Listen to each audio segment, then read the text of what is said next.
We got a breakdown of Foley in the recent dev stream.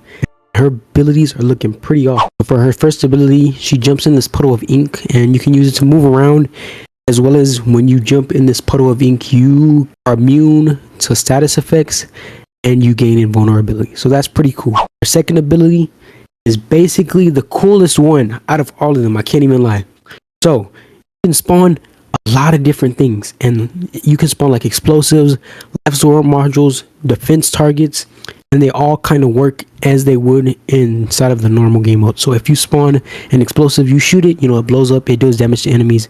If you spawn a life support module, you can actually activate it in a survival mission. You can spawn your own life support and you can use it. And if you spawn a defense target, it diverts the enemy's attention to that target, so it's a distraction. And there's plenty of other ones.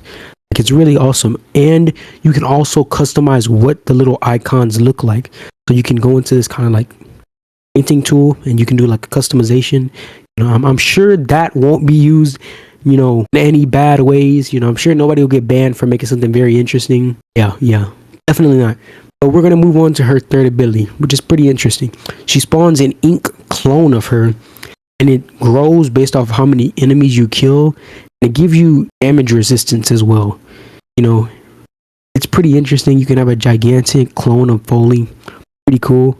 And then last but not least, her fourth ability, which I thought was going to be something way more unique and different. Basically, you cast the fourth and there's balloons that levitate the enemies upwards. They can't move. They can't do anything. They have their defenses stripped. And if you shoot the balloons, then they start to fall and they take fall damage. In my opinion, it's a little bit underwhelming because I kind of expect it to be like, she could just paint over enemies and then erase them, and it'll scale based off of level and ability strength. That would have been cooler in my opinion. But let me know what you guys think in the comments down below, and I'll see you guys in the next video. Like, subscribe. Bye.